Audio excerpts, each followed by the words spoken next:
ഗണ്ണിൻ്റെ trigger 2-3 വട്ടം വലിച്ച് അടച്ച് തുറന്നാൽ പേടിച്ച് അവർ പോയിക്കോളും, നിങ്ങളെ ചെയ്തോളിന്ന്. അവർ ചെയ്തിട്ടും അങ്ങനെ ചെയ്തിട്ടും ഇങ്ങനെ ആദിവാസികൾ മുന്നോട്ട് ഇങ്ങനെ വരിക, മരത്തിനെ ഇങ്ങനെ മറിഞ്ഞ് ഏകദേശം ഒരു 10 മീറ്റർ അപ്പുറത്തെത്തിയപ്പോഴാണ് ഇവരെല്ലാവരും മരത്തിൻ്റെ നമ്മളെ ഒരു ചാവരപ്പട പോലെ മരത്തിനെ ഒളിഞ്ഞ് മരത്തിനെ ഇങ്ങനെ ഒളിഞ്ഞിട്ട് അവർ യുദ്ധം ചെയ്യുന്നു, മുന്നോട്ട് വരുന്നത്. അങ്ങനെ ഇത് കണ്ടപ്പോൾ എല്ലാവരും തിരിഞ്ഞോടി.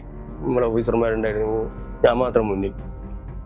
അപ്പം പിന്നെ ഞാനൊരു രക്ഷയില്ല. അപ്പോൾ ഒരു പയ്യൻ, ഒരു 18-19 വയസ്സുള്ള പയ്യൻ, ഈ മഴ ഉണ്ടല്ലോ മറ്റേ ഈ ഇതിൻ്റെ ശരിക്കുള്ള ഷാർപ്പായിട്ടുള്ള മഴ ഇങ്ങനെ കാലുകൊണ്ട് ഇങ്ങനെ ഓടി വന്ന് ഇങ്ങനെ വെട്ടാൻ നോക്കുന്നേരം എനിക്കൊരു സംശയം, ഈ ചെറിയനും എന്നെ വെട്ടിയാൽ ഞാൻ അവനെ കൊല്ലുന്നുള്ള മനസ്സിൻ്റെ ഉള്ളിൽ ഇൻസ്റ്റിന്റ് ഉണ്ടാവുമല്ലോ, നമ്മളെ മനസ്സിലുണ്ടാവുമല്ലോ. ഒരാൾ അടിച്ചാൽ ഞാൻ തിരിച്ചടിക്കും എന്നുള്ളൊരു ചിന്ത വന്നപ്പോൾ ഞാൻ പറയും, മോനെ ഇനി കൊല്ലല്ലേ, ഇനി അടിക്കല്ലേ, അല്ലെങ്കിൽ ഇനി വെട്ടല്ലേ, വെട്ടിക്കഴിഞ്ഞാൽ ഞാനവനെ കൊല്ലും എന്നുള്ള അർത്ഥത്തിലാണ് ഞാൻ അവനോട് പറയുന്നത്. ഇങ്ങനെ വെട്ടിയാൽ ഞാനവനെ കൊല്ലും, അതുകൊണ്ട് എൻ്റെ ജീവനാണ്, എൻ്റെ കാല് പോയാൽ എൻ്റെ ജീവൻ പോരെന്നുള്ളത്. ഞാൻ പറഞ്ഞു, വെട്ടല്ലേ